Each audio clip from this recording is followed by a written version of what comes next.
Have the Badgers legitimately turned a corner? We got the BS report, Locked On Badgers crossover. We're going to talk about it.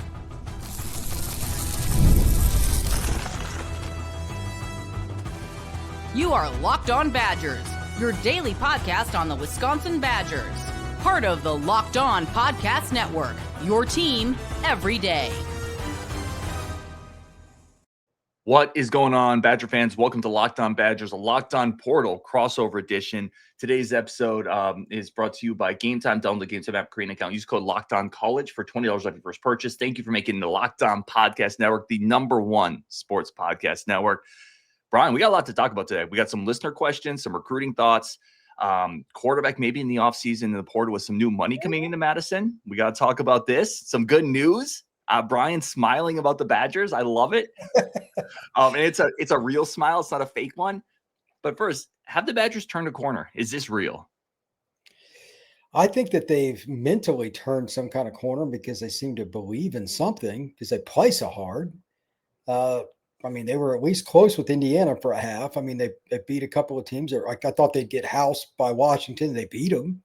Now, that's not fake. So they've done something right. I think that defensive front is the first thing they've got to be given credit. The big guy in the middle, the big nose guard, I always talk about him when I come on your show. I forget his name, but he's probably my favorite player at Wisconsin because he does all the dirty work and gets zero discussion. But he's the reason that Posa and just basically the back seven can move around freely. That's a good starting point. The O-line's improved some. Running back room has had its difficulty staying healthy a little bit here and there, but they got some good guys. I could still yell at you a receiver, but with the quarterback situation, I don't really know. Yeah, that's Carter. I know Carter is a good guy, but he didn't get any reps in fall camp, and now you're putting him out on the field. So it is what it is. But despite all the awkwardness of the quarterback position, and for the love of God, if you're a quarterback recruit, you got to wonder if that place is cursed. Yeah. It's just been unbelievable. Even with your third string freshman quarterback out there, you've gotten better. How many teams have you ever said that about? It's amazing. I wanted to ask you this because you cover this sport. Obviously, you do the Florida State Locked On podcast, but you also cover it at a very national level. Have you seen a team that was maybe more dead in the water than the Badgers were turn it around and win a couple? They were almost inarguably the worst team in the Big Ten for a period of this season. And then they've come back and they beat two ranked teams. And they took Illinois apart. That game wasn't that close. To not score a point 2 weeks in a row and then beat ranked teams makes no sense. I have no idea what that elixir is, but they need to bottle it and sell it. Okay, that's better than the fresh cheese you guys have up there in Wisconsin. That's really good. Is there another team you can think of, off the top of your head, this type of in-season, just quick turnaround? Not like this, because it's with the freshman quarterback that's third string. You have to put that in there because quarterback's the most important position in all of American sport. How in the world can you define that? I don't remember one, Ryan, and hats off to everybody at Wisconsin for figuring that out because they're playing hard. They're kind of playing like they have nothing to lose house money, which they should. They were terrible. Nobody believes in us but us, so let's go win these games. And they did. They had to win ugly, but even Carter, all 195 pounds of him, he looked like a toothpick out there. He's running hard. Oh, they got himself killed a few times. They believed in what they could do. That's half the battle, man. It's effort. Saban talks about that crap all the time. And for whatever it's worth, they're only going to get better because, I forget the other kid's name, but Posa and the other linebacker, 2 freshmen. Carter's a freshman. All the running backs are freshmen, sophomores. Mm-hmm. Wide receiver, I'm still going to yell at you about that. We got a long way to go at wide receiver. But with this money you're talking to me about that they have in the portal this offseason, I better see at least 2 high-quality receivers. Everybody know that I'm going to yell at Ryan if there's not at least 2 high-quality receivers added to the Badgers roster in the offseason. But, they're so much better than they were just 4 weeks ago. I honestly don't remember a team making this big a leap, especially belief in themselves. Mm-hmm. Tackles, just making the key block 3rd and 1. Everybody knows the play and they still get it. That's kind of Wisconsin football. I was like, okay, now they're actually decent. I was watching that Wisconsin versus Washington game, waiting for them to get blitzkrieged. And then they were the better team. So like they've earned it. Well, let's hit on something you talked about. So Carter Smith, I mean, it hasn't been pretty. He's also a kid stuck into a role that he wasn't really prepared for. And we've talked a lot about Carter Smith coming into this offseason. And we talked about this before the show. Wisconsin has talked about, we are now going to spend some money. We are going to be, and this came directly from one of the biggest donors for the program. We are going to spend money to put the Badgers in the top third of the Big Ten. So specific, not just we're going to spend money. We're going to spend money to put them there. With that type of money, where does that get Wisconsin? I think to start with, in terms of getting a quarterback, because as much as you and I have both talked about the upside of Carter Smith, and I think the intangibles we both really like, they have to get a quarterback this offseason, in my opinion. I guess it depends on your perspective. I don't necessarily agree. It depends on what you think Carter can do, but I'm not at practice. And they're just starting to use him with the number ones. They have no idea what he can do yet. And I'm just going to say the obvious. Outside of Vinny, do they have anybody that can make the combine at wide receiver? In 3 years, Eugene Hilton Jr.? Yeah, but he's a freshman. He's got like 8 catches. Yeah, he does. It's a very valid point. Have you, there's this. It's hard though too, right? Because I think Tretch Kekahuna is probably a pretty good receiver. You can't throw him the ball because the quarterback situation has been so poor. But no, it's not a loaded receiver group for sure, and it's a very valid point. So until they have those guys, how do we know what Carter can do or anybody can do? And on the other side, I can just tell you this from being in the 7-on-7 world, like receivers go where the quarterbacks are already at. So that is a very touchy thing. So if they're going to go that route, they need to do it with a big bang. I don't know who it'll be, but it would almost have to be like quarterback and receiver come from fill in the blank. FCS school that throws it around or whatever. And I have no idea what program it is, but somebody's going to send them a quarterback. Do they spend a ton of money on it? Or do you spend enough that you get a good player, kind of like the kid they got this past year from Maryland, and then go big game hunting at receiver? Because I would rather go that route, because by the end of next year, Carter might be ready to take over. That's how I look at it. So you guys got to get somebody on the outside that the other team has to know where he's lined up. And until that happens, the program's just dead in the water against elite teams. So the defense, though, like if they could just add one corner that's a takeaway player, that's a top third of the league defense all the way through, not just part of the season.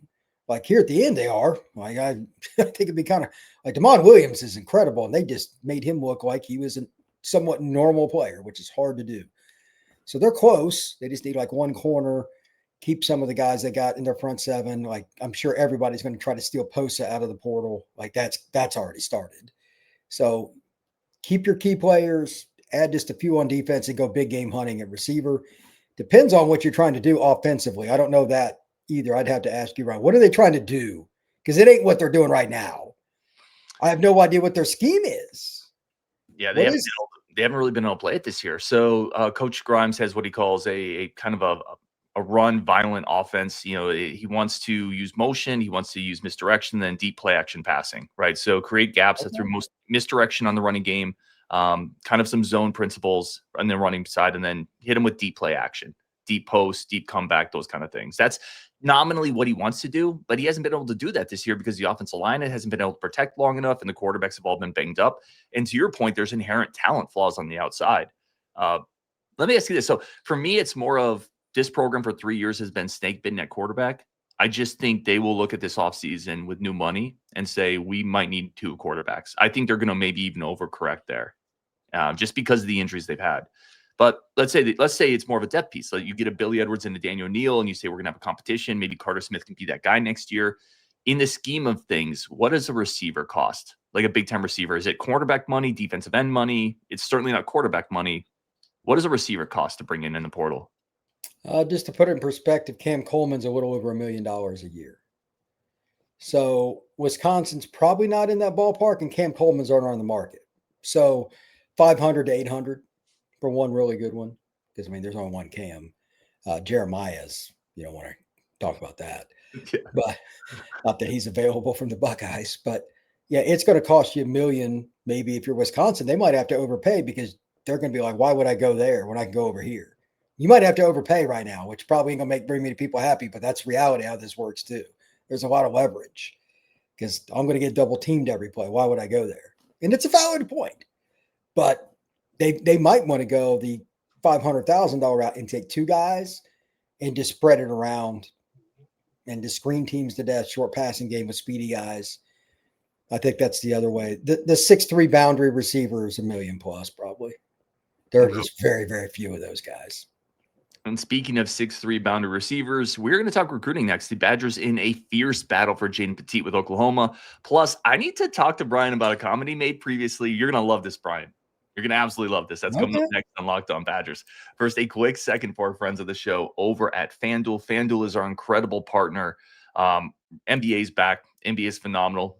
FanDuel is the official sports book of the NBA. Live in-game betting plus same-game parlays allow you to put more action together and hit some big payouts. Whether maybe you're riding the hot hand, maybe you're watching a comeback, maybe your team is in a back-and-forth game, whatever it is, the live in-game betting helps you stay engaged and in the moment in all that NBA action. And I love betting NBA because there's different slates every night, ton of great matchups.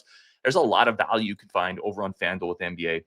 It keeps every game exciting with those live in-game bets, plus futures, parlays, teasers, spreads. All types of action is available over at our good friends on FanDuel.com.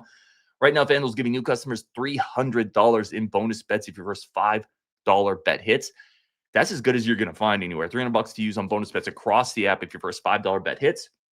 So head to FanDuel.com, sign up today over at FanDuel, the official sports betting partner of the NBA and the official sportsbook of the Locked On Podcast Network. All right, let's come back into this. Let's talk some recruiting. Brian, you have always come on and given tremendous insight with Amari Latimer. You've seen him play. On one of your previous shows, this is funny. I'm going to bring this up because we got some questions for you from the Discord. Treg says, ask him about scheduling his hair implants. He said he would have long hair before Latimer signed with Wisconsin. It does look like Amari Latimer is going to sign with Wisconsin. He was up at the game against Illinois. It does look like they've, according to all reports, mostly locked that one in. How big of a win, just given the context of this season? I know we've talked about his talent a lot, but this is a player that's recently been to an Ohio State game, to a Tennessee game. This is a massive win for Wisconsin if they are able to close the bow on this. I wonder what the deal is with that because, if Ohio State or Tennessee want a running back, that's a pretty good sell because they both do a great job with him. But Ohio State's got two true freshmen in their top two. Tennessee, I thought that might have worked because they need some help at running back. But if they beat out both of them, you're right. That is a magnificent job by the Wisconsin staff. And they got young running backs too. So good for them. I'm guessing that the coaching staff, like I talk about, relationships become before anything else. So they've done a good job, but I need to see him sign just to be sure because he's going to get a lot of people run at him in this last week. I mean, that's inevitable because he is a very, very talented player.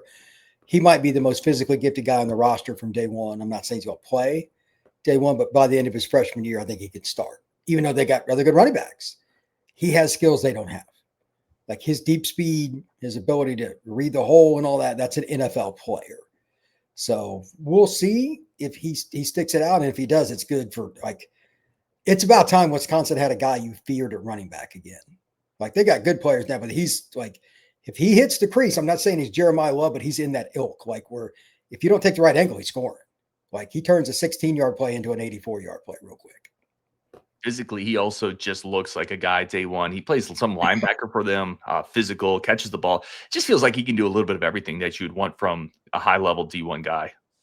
When I met him, he reminded me a little bit of an MMA fighter, the way his build is. That's really all you need to know.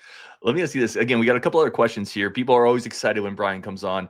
Brett asks, what kind of effect does these last couple wins have on recruiting? Does it matter as much as fans think? Where does that fall? When you're terrible, yes. They needed to get guys assured that they were Latimer. We're just talking about this. This question's perfect timing. Hell yes. You need to believe that, okay, this staff's going to be here. Why am I going up there for a year if I'm from Georgia and I'm Latimer if they're going to get fired? That's starting to turn around. You can believe. So that's A. And then B, there's some proof in concept in what they're running, especially if you're a defensive recruit. That defense is legit. Yeah, I know the offense has been terrible because of the quarterback situation. Okay, fair. But defensively, they're on the field all freaking day and they're still good.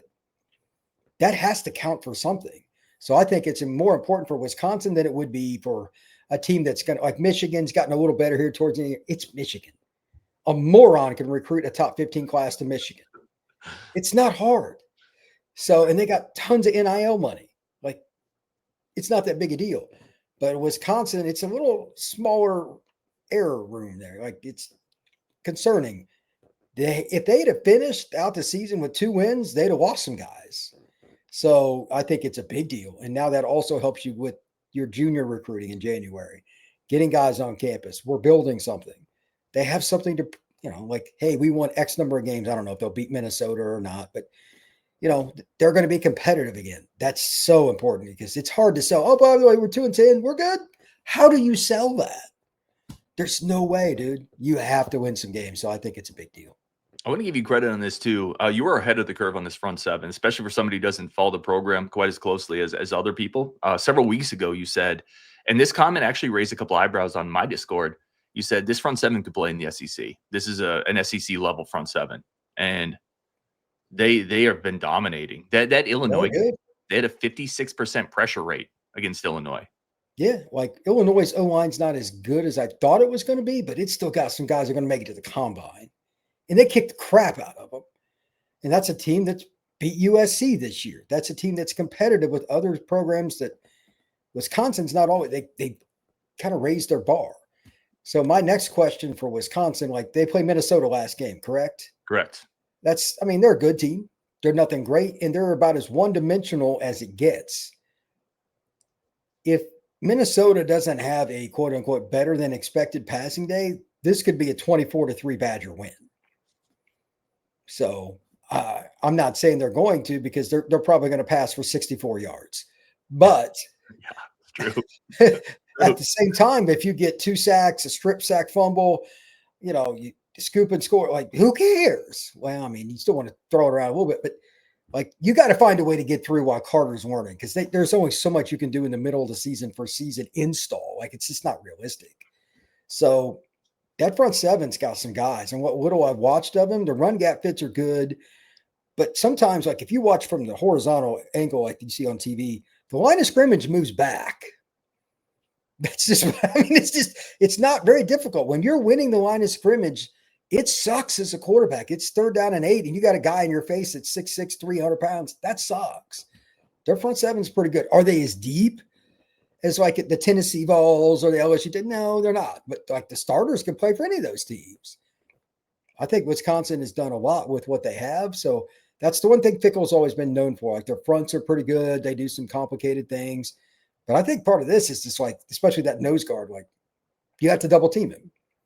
Or your quarterback is at risk of having a 300-pound man land on him. That's just not good. So that's where they're at. And I think that's a team that probably is just going to play as hard as possible this last. They have nothing to lose. I'm kind of curious to see what they do against the Gophers. Yeah, I am too. Really quick on recruiting. I want to hit on a couple players just for a minute or two and then finish off with any final thoughts you have, plus questions from the Discord. Karsten Bush, so high 3-star linebacker coming out of St. Xavier, Louisville, Kentucky. He was committed to Louisville, 6'3", 225 inside linebacker. Recently has been at Madison, recently got a crystal ball. It sounds like momentum is there for the Badgers to maybe get a late linebacker addition here. Thoughts on Karsten Bush as a late ad? I was a little surprised when I saw his frame on the first clip. I'm like, okay, this is going to be a traditional middle linebacker. Probably couldn't cover me. He can run. Definitely a thumper. Like he's 1995 Badgers linebacker in that regard, but he can run. There's like that first clip. I don't know if you watched his senior highlights, the long clip. This idiot quarterback decided it was a good idea to take him on. Not a good idea. Very, very bad. He got annihilated, and he's a thumper. I'm like, what are you doing? It was hilarious, but that's how he hits everybody. He has the upper body strength that you're looking for. I mentioned earlier, MMA fighter this kid looks the same kind of deal. Like he is a grown man, and he runs a little bit better than I thought. Is he going to be an unbelievable guy on 3rd and 8? Probably going to have a dime guy come in for him, but 1st and 2nd down, he could definitely play. And as a blitzer that's going to at least compete against offensive linemen, absolutely. This kid can play in the Big Ten. And for the record, St. X is a tremendous program in Louisville. So he'll come in a little more coached than a lot of kids out of the state of Kentucky. And then a player that committed to the Badgers a while ago, but we've talked to other things since you've been on here. We haven't had a chance to actually hit on him. Yaya Gad, 6'5", 260 out of Medina, Tennessee, high 3-star defensive end, originally committed to UCLA before he flipped after that coaching kind of turnover there. Thoughts on Gad? This kid is one of those guys that, like, he looks like a Greek god. He is just freaky, long, and athletic and all that. I don't know how good he is now. He's probably going to need a year or so, but you can't teach the measurables. My only other question is, how big does he want to get? How big does Wisconsin want to get him? So does he play strong side defensive end, or does he move inside, or is he a swing guy? Those things got to be defined by the University of Wisconsin. And if you're going to play a multiple front where you play some 3-man and 4-man, they're probably going to ask him to do a lot. So it'll be a lot on his playbook plate, but the physical tools with the length, the first step and all that are there. He's just raw. Needs to play at the lower pad level. But, like, to be honest, Wisconsin doesn't get many guys like this. This is the kind of piece of clay that you need to work out and mold correctly. He could be a 2 or 3 year starter. Just don't expect him to play year one, but like 6'5", 260 and athletic, like he had Florida State offer, etc. Florida State may suck. I know, I cover them, but they're not struggling to find defensive linemen. So if they offered him, that's a pretty good sign. That's good stuff as always from Brian. We're going to take a quick second for friends of the show. Come back and talk about a Florida State-Wisconsin parallel that I'm really excited to hit Brian on, considering his background. That's coming up next on Locked On Badgers. But first, a quick second for our friends of the show. A quick second, as always, say thank you for making this your first listen on this crossover edition of Locked On Badgers, Locked On Portal. Today's episode also brought to you by our great friends over at Gametime. College football is obviously here, but also NBA, NFL, college basketball. And if you want tickets to get in the stands, be with the people, be at the tailgate, and then go into that environment. And maybe you watch a Wisconsin-Illinois type game last week and you get a storm the field. You can have those experiences because of places like Gametime that get you the best tickets at the best prices, email to your phone, and what you see is what you're going to get from the price. There's no hidden fees, no adjustments. Like everything else online, it feels like so many places you go and you buy something and then the fee, what you're paying at the end, you're like, that's not what I saw. Gametime has got you covered. What you see is what you're going to pay for the tickets that you want to get to the entertainment avenues and atmospheres that you want to be at. Let's make some more memories. Let's do it over at Gametime. Take the guesswork out of buying tickets with Gametime. Download the Gametime app, create an account, use code LOCKEDONCollege, and you're going to get $20 off that final price. Again, that final price that has no markups, no hidden fees, anything like that. Promo code LOCKEDONCOLLEGE for $20 off. Gametime, swipe, tap, ticket, go. Download Gametime today. And again, I want to say thank you for making Locked On Badgers your first listen every day. Thank you for making the Locked On podcast, Locked On Network, your number one sports podcast network. I do want to give Brian a second here. Obviously, he does Locked On Portal, Locked On FSU, a ton of stuff going on over there. Where can people find everything you got going on your side, Brian? Absolutely. Locked On the Portal, same places you get Locked On Badgers. YouTube, Spotify, Apple, Podbean, wherever you download. And you can find me on X at FBScout_Florida. Love it. Let me ask you this from Daltreed on the Discord. Are you happy Florida State is going the Fickell route and keeping their coach? What are the parallels here, if there are any? I'll be really blunt. Like, if you ask that question to somebody that lives in Tallahassee, you might get punched. Like, the hatred for Norvell right now is insane. Florida State's level of expectation is off the charts, and he's run the program into the ground. They've got 4 out of 6 losing seasons if they lose the game against Florida this week. 4 out of 6 at Florida State. That's hard to do. For me, it's awful because it's a long offseason. After about another month of people complaining, they're not going to watch. I don't know what Wisconsin fans are going to do, but Florida State fans have better time doing other things. So it's not going to be good for me. I thought it was a terrible move, but they owe him over $50 million. And I also honestly think that they are scared to death of the market because this is not a good year for coaches and there's more teams in the market than ever. As for Wisconsin, I think it's similar. Like, I don't know what was the number for Fickell if they had bought him out. I don't even remember. So it's about half of that. It's about 25. That's a lot, but still a lot for sure. But it's still not like it's north of 50 for Norvell. It's crazy. But your expectations are different, and they tried to give this word salad about we're going to support him with NIL money, basically. Look, you could have the greatest coach ever, and the way this administration works, it's not going to. They won't figure it out. But everybody's angry at Florida State right now, and I mean angry. It is bad, very, very bad times. Do you see a market correction with schools hiring coaches in the massive buyouts? You've seen some consternation. Obviously, Penn State paid theirs, but they weren't thrilled to do it. Wisconsin balked a little bit at it. Florida State, you mentioned. LSU's had their own stuff. You see schools maybe balking a little bit at these massive buyouts going forward?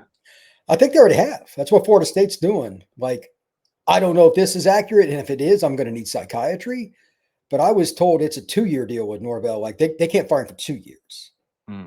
If that's the case, I can't even imagine the next offseason. It'll be nothing but visceral.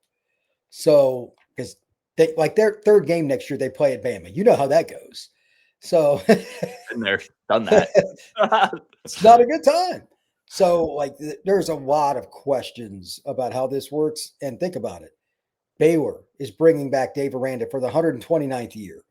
You've got Wisconsin, you've got Florida State, and there are other schools that didn't fire their coach. People are like, what's going on here? It's because of the money. These agents have so much leverage. The schools can only do one thing and say, I'm not doing it. But it only takes one school to say yes, and it screws everybody else. And let's be honest, this is about the booster going to his office and bragging. LSU and Florida are screwing it for everybody else because they don't care. That's the problem. Florida State doesn't want to spend like that, and those are peer rivals. I think that's flat out why Florida State didn't go in the market, because they don't want to spend Kiffin money. That's 13 to 15 million a year. There's no way in hell they're spending that. Wisconsin would laugh at that. So, except for a very handful of schools that are going to compete, I think there's going to be a major separation of schools. There's going to be about 10 schools. It used to be about 20. It's going to be about 10. And then that's it. That have the elite coaches, and everybody else is going to be like, we'll take the up and comer, 5-year contract. We'll see what happens. That's what's going to come, because they're not going to put themselves in the financial situation that Florida State did and have to eat it. Who would be the one surprise school in that top 10? Who's the school people don't think of? Like Texas Tech, maybe, or like Texas Tech's money's dumb, so that's probably the right pick. BYU would be another one because they got that religious Philly, that dumb money, brother, dumb money. I know. So that's a possibility. But it's also in the other direction. Like UCLA should be in that list, and it's in the polar opposite. They're dead broke. That should be a gold mine job. You're on the north side of Los Angeles, and it's a terrible job. So I don't know. There's a few other schools that they're doing okay. Like Virginia Tech's like on that cusp. They said they're going to spend money, and that's one of the reasons Penn State's happy. $40 million of like the 48 or whatever they owed him is going to go via Tech. That's coming off the books for Penn State. So that's a good point. Yeah, it's the teams you think of, though. It's the big four in the Midwest: Penn State, Ohio State, Notre Dame, Michigan. Florida State's not in it, but Florida, Miami, Georgia, Clemson, Alabama, Texas A&M, Oklahoma. USC. That's Oregon, obviously. It's what you would think. Everybody else, there's very little. Texas Tech would be, by the way, good pick on that. Cody Campbell and a couple other boosters make Texas Tech viable for a championship. Yeah, that's all it really takes. A couple quick final questions here. DD Butler, Wisconsin just announced they're re-signing with UA, Under Armour. Do players care about apparel? Does it matter anymore? Jordan brand matters. Okay. That does, and that's a touchy subject. It depends on like who you talk to, but I'm not going to go into too much detail, but that matters. Jordan brand is preferred. Flat out. I'll leave it at that. No, it's always good context, man. Let's see if I have any other questions here. Evan M does want to know how long you've disliked Wisconsin football. Have you ever been to Madison, Wisconsin? I've never been. I don't dislike Wisconsin. I dislike their decision making with the administration. What Ryan told me today about them spending money, I might turn the corner, but I hate programs that run themselves. You have to spend. There is no shortcut in Wisconsin's facilities. If you don't believe me, ask Ryan. Where are Wisconsin's facilities in the Big Ten? Where would they rank? They're not high. They're bottom third, and that's being kind. They are There's building no excuse. Facility. Finally, they are building a new practice facility, which is going to be so for the first time they're going to have a 100-yard facility where they can punt indoors. Brian, I don't know if you know this, they haven't been able to punt indoors because the punts hit the ceiling of their indoor practice facility. I live in Alabama. There are high school programs in Alabama and Georgia that have better indoor facilities than Wisconsin by a million miles. High school, 100+ yard facilities. What are we doing up there in Madison, Ryan? Come on. We're finally correcting it. We're spending some money is what we're doing. Dude, this is towns with 30,000 people have better high school facilities than Wisconsin. There's your answer. That I can't stand that. That's ridiculous. As well said. Any last thoughts from you on kind of Wisconsin from a national perspective, recruiting day or NSD coming up, the portal coming up, Wisconsin spending more money? Any question I should have asked you that I didn't? No, I just think that Wisconsin spending money. It's everything. You have to spend to win, whether it's stock market, whether it's the car market, whether it's housing market, college football recruiting, retention for your portal. Because I'm telling you right now, at least one of the two inside linebackers for Wisconsin's at least thinking about leaving because of the check that's on the table if Wisconsin doesn't come to the table. That's how this game is played now. It is about poaching. It is about cheating. And that is not the way it should be, but it is the way it's rolling. Wisconsin has to make that concerted effort. And everybody blame Ryan. Don't blame me because he said that Wisconsin's going to spend. I want to see corners and I want to see retention. Those two linebackers, keeping Amari, etc. It'd be nice if Wisconsin could make a bowl game next year. For the love of mankind, let's go to a bowl game. Anybody disagree with that? I hope not. They might go this year, right? You beat Minnesota, you have 5 wins. Maybe you backdoor one of those five-win bowl games. That's true. That'd be nice because you get the practices. That's it, right? Someone the other day told me, don't accept a 5. And like, dude, if you get 2 more weeks of practice for Carter Smith, you do it every 100%. Yes. Dude, especially, by the way, there's a difference. Last year, the Badgers lost like their last 5 games in a row, right? They limped in. There's a difference between that and you beat Washington, you played Oregon tough, you beat Illinois, you finished with a Minnesota win. You got some juju going, man. Keep it going. Get another bowl, get a bowl win, get the practice. That's so enormous, man. Especially, we talk Carter Smith, but so many young players on this team. The running backs, Posa, Catalano, Eugene Hilton. There's a bunch of young dudes on this team. A bunch of young offensive linemen. You need that practice. Yeah, it's about reps, brother. Football is a team sport. Reps matter. Yeah, if they get backdoor to the absolutely weed or whack bowl, whatever it is, I don't care what, let's go. Take it. Take anything you can get because, like, we thought they were going to finish with 2 or 3 wins. Getting to 5 would be awesome. So, hey, congrats to the Badgers. I would love it, man. He is Brian Smith. Go check out everything he's doing, especially with NSD coming up, with the portal that's going to be coming up. He is the absolute man over at the Portal Podcast. All sorts of recruiting stuff, of which there will be some Badger stuff there too, I'm sure, especially if they're going to spend money. Brian's going to be on top of a lot of that. I'm excited for the portal off season with the Badgers. I'm not lying. I'm excited about that. I am as well. Go check out his work there. Thank you for making Locked On the #1 sports podcast network. And thank you for making both of our shows your first listens every single day on Wisconsin. And we will definitely talk to you later.